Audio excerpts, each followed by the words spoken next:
Okay, it's going to be another classic Ring of Honor review. This is going to be Final Battle 2009.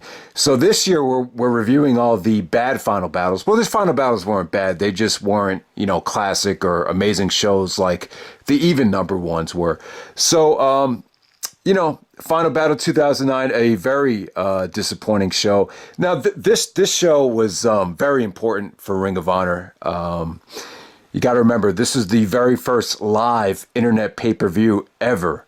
There's a lot of excitement. Ring of Honor pay-per-views are coming to Go Fight Live. And that whole Go Fight Live internet pay-per-view experience, it ended up being a disaster. And I think at the time, Ring of Honor really wasn't quite ready to adapt to the technology yet.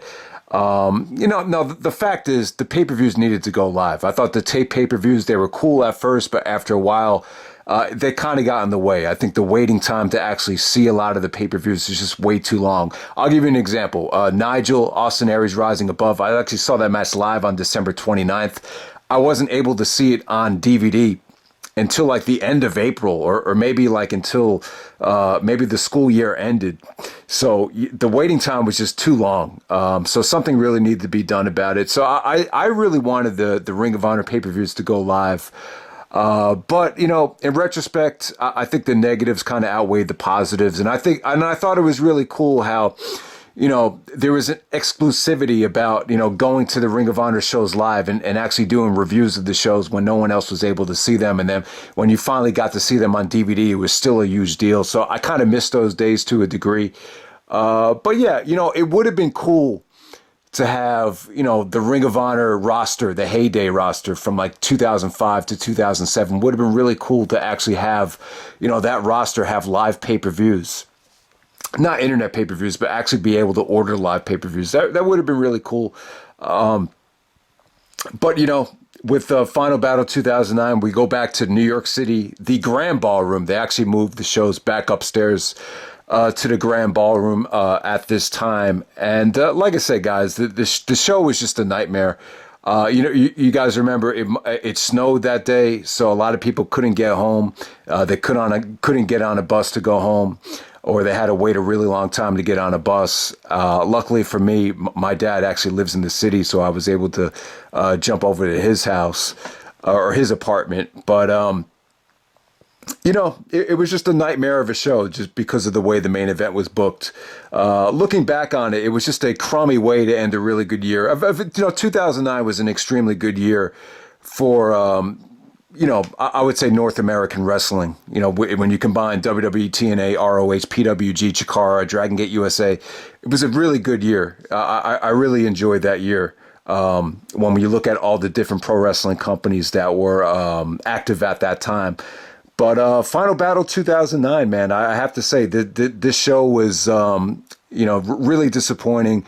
I really believe that if Gabe Sapolsky was in charge of Ring of Honor, and not a lot of people are going to disagree with me, but I think if Gabe was in charge of ROH at the time, there's no way he would have let happen what happened on this show.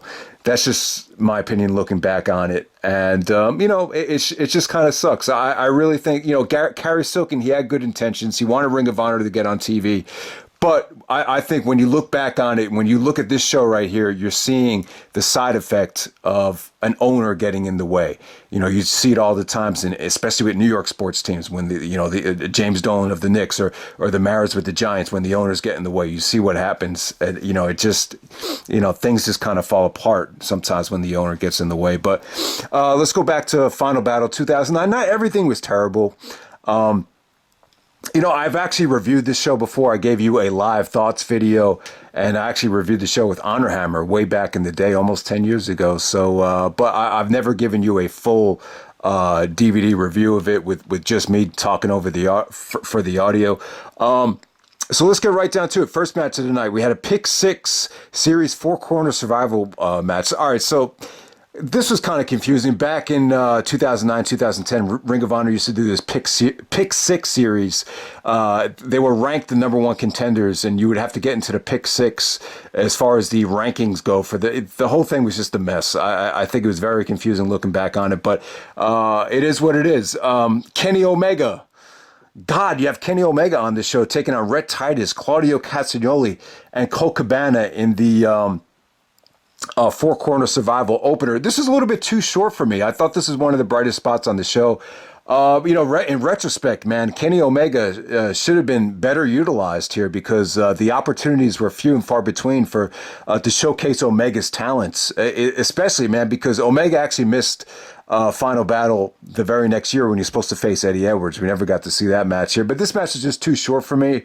Claudio was awesome here. He actually did the airplane spin, and it was cool. Rhett Titus actually did a running like code breaker off the top rope to Omega. That was cool. Colt Cabana was, his good usual self. So, just a fun way to open up the show. I just remember this being really, really short. Next up, you had Delirious teaming up with Bobby Dempsey.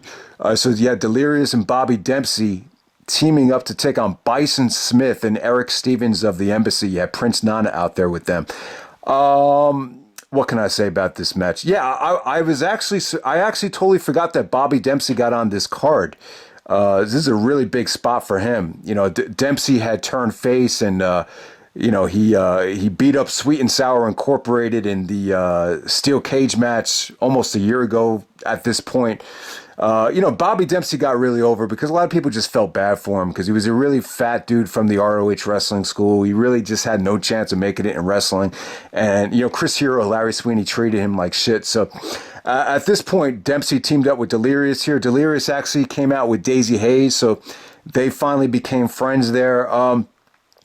All I have to say about this match is, Bison Smith was kind of like a poor man's Brock Lesnar. He was a really, big dude with a mohawk. Erick Stevens in the Embassy was just very forgettable. The match wasn't bad. It was just, probably one of the more forgettable things on the show.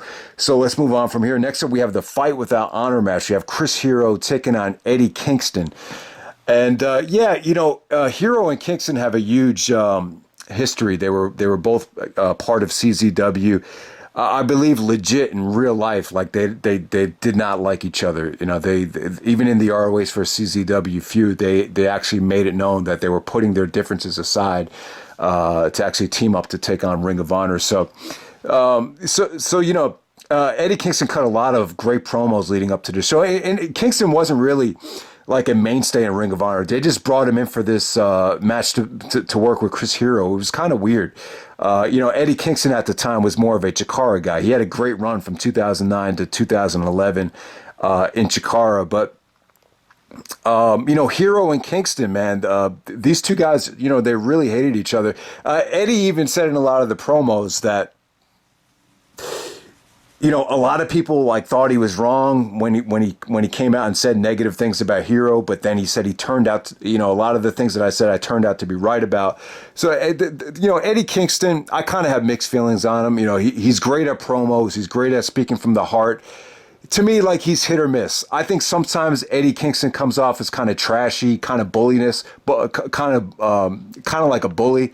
He really reminds me of my former varsity basketball coach, who was just a prick. They actually look the same. They have the same look, the same. They got the beer belly and everything. They look like they have the same haircut and everything. It's kind of scary how much they look alike and how much they act alike. But Hero and Kingston here, the Fight Without Honor match. I would say it was great. It was,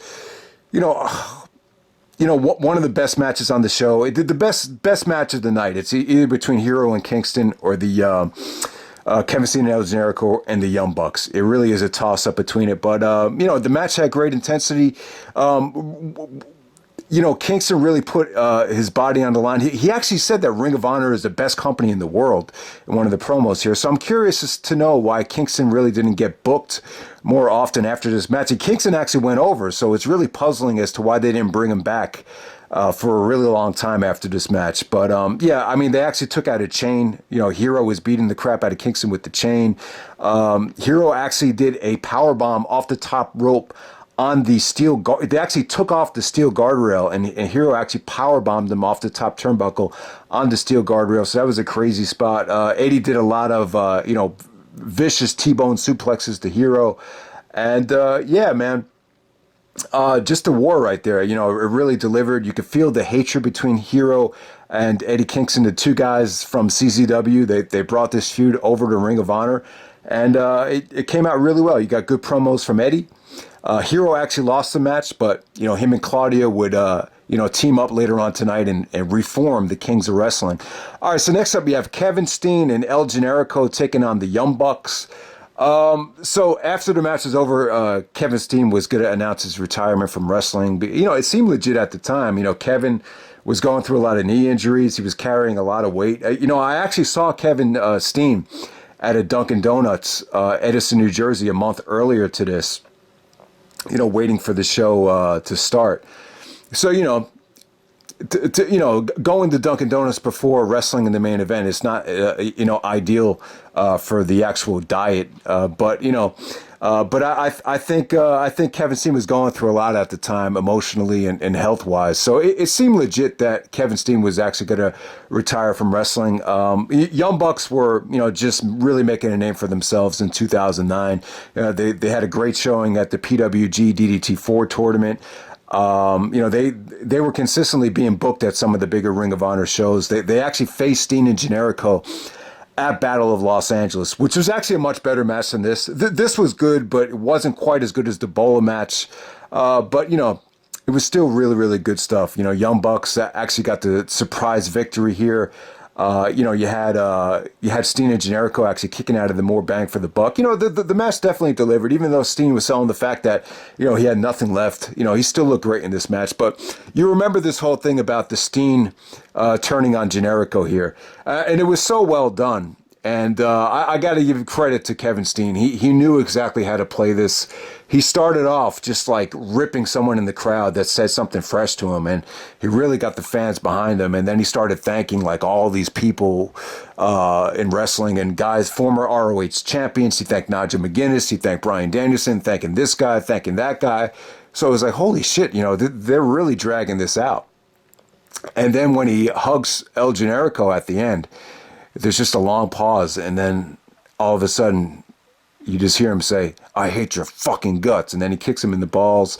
Then he takes his steel chair, unprotected chair shot to Generico, and this is what starts the Steen versus Generico war heading into 2010. Then Colt Cabana comes out. He's like, "Kevin, what the hell are you doing?" So the Kevin Steen heel turn on Generico, very well done. Probably, in retrospect, it was by far the best thing on this show. It was really an amazing moment. One of the best final battle moments ever. So that's what this show could be most proud of, the Kevin Steen heel turn on Generico. So we move to the second half, which is pretty dreadful, I have to say. We start off the second half with Roderick Strong taking on Kenny King in another pick six match right here. So Kenny King at the time was like Austin Aries' little lackey. He was kind of like the Orlando Jordan to JBL with Austin Aries, so to say. I even saw Austin Aries and Kenny King waiting online to get into the show. I guess they were going to get something to eat. And Aries is getting way too cocky at the time. He actually goes like this to the crowd. The guy's waiting in line. He's like, "What? You never saw a champ before?" So that was pretty cool. And it's funny, like, I'm not trying to pick on short people, but it's kind of, when you see Austin Aries in person, I was just kind of shocked at how short he was. But, I don't have anything against short wrestlers, because, honestly, I do hate a lot of big men in the NBA, and I hate big generic men in wrestling, too, that don't have a lot of passion. So that's just a side note right there. But, yeah, Roderick Strong versus Kenny King. Kenny King was had a lot of charisma at the time. Not a believable match, though, man. He actually went over Roderick Strong with a roll-up, holding up the tights. I just felt like this match could have been... it just felt a little bit rushed. It was kind of in the death spot in this match. My thoughts on the match really haven't changed at all. But, if you're going to build up Roderick Strong, I would have liked to have seen him have just a little more time out there. The match with him and Kenny King, I just thought it could have been a lot better. All right, next up we have Rocky Romero taking on Alex Kozlov. So yeah, like I said, the second half was just a mess here. So they were actually supposed to have the AAA guys come in. They were the special attraction for this show. Jack Evans, Teddy Hart, Rocky Romero, Alex Kozlov. They were supposed to have a tag match, but Jack Evans and Teddy Hart were flying in from Mexico. And like I said, guys, there was a big snowstorm that night, so their flight got delayed. I think Jack Evans actually had his luggage stolen. So they didn't know if they were going to show up, so they just said, all right, we'll just give you Rocky Romero and Alex Kozlov. So Alex Kozlov, he was out there, chanting Russia. It basically keeps on chanting Russia, Russia. This match just never got going for me. I don't think it was bad. This is Rocky's first time back in Ring of Honor in a really long time, so he actually thanked the fans. The finish was terrible here. I think Rocky did like a what was it, like a Fujiwara armbar off the top rope. And I didn't see Kozlov submit, but they rang the bell. It was just a bad finish. I don't know what happened there. There's definitely some communication problems, but the match, the match really wasn't bad. It's just really not worth talking in depth about. So next up, you have the American Wolves, Davey Richards and Eddie Edwards taking on the Briscoe boys for the ROH World Tag Team Championships. Even this match right here, I have to say there was just something off about it. The way the match was structured, it just didn't feel like the fans really wanted a Briscoes title change. The way the match was going, it just didn't seem like the Briscoes had any chance of winning. It felt like it was going to be American Wolves getting a, surprise heel victory, or maybe it was going to be a disqualification. It just definitely had that feel to it. So when the Briscoes won, I think they won with the Doomsday Device, Mark hitting it off the top turnbuckle. I don't know. It was just like, wow, the Briscoes won the tag team championships again. And at that time, Ring of Honor was on HDNet, and Briscoes came out with that HDNet theme. It's just, you just didn't have the same energy and the same life that they had back in 2007. Now, I will say this about the match, though. Eddie Edwards, he did some great selling here. I thought Eddie was injured at the time, but he was actually playing possum, and he was, he actually fooled the Briscoes a couple times. Davey was amazing though here, man. I've never seen Davey look better.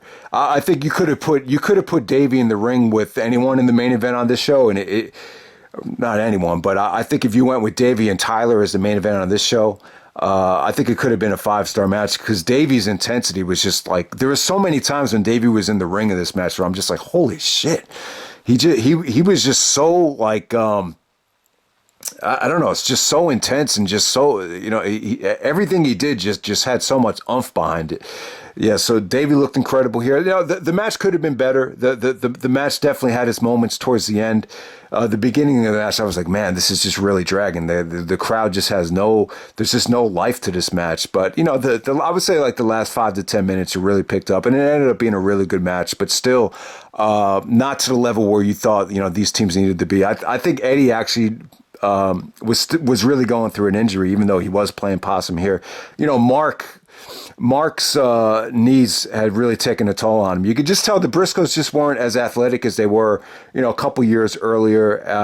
They had been building this up for a whole year. I totally forgot, but they, the American Wolves actually attacked the Briscoes at Final Battle 2008 after they had that match with Kensuke Office. So they had been building it up for a long time. I just thought Briscoes and Wolves definitely had better matches, maybe on HDNet. I think they had a match at the Final Countdown Chicago that was probably a lot better than this as well. So next up, you have Jack Evans taking on Teddy Hart, and what Austin Aries totally shitted on this match when he came out. What did he call it? He called it like I don't know. I can't remember what he said. All he said was, because of that match, we need to build a border between the United States and Mexico. So that was pretty funny. But like I said, guys, Jack Evans and Teddy Hart, they were running late, so they kind of had to rush a match just to give the fans, something, just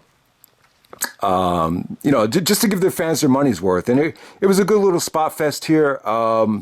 It's shocking that we saw Teddy Hart back in ROH again, because there was a huge controversial thing that happened years back. And, I have to say, Jack Evans really toned up well. He put on a lot of muscle here. He actually looked really good. But like I said, guys, this is more of a spot fest, doing, 680 splashes off the top rope. It was just spot after spot after spot. The match really just had no cohesiveness behind it in terms of storytelling. But, they were able to go out there and just do their thing. You can't put them on after the main event, so you got to squeeze them in somewhere. So these are the problems you run into when you got guys, missing their flights and having, trying to get to the venue in the middle of a snowstorm. Things happen like this. So it is what it was. And then the main event, you have Austin Aries taking on Tyler Black for the ROH World Title. So Austin Aries is the Ring of Honor World Champion.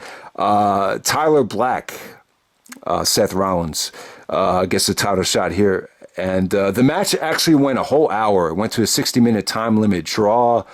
Ring of Honor has done some monumental 60-minute time limit draws, but that was not the case this night. The match just ended up being a nightmare of a match. I think, the whole night just went as bad as it could have went.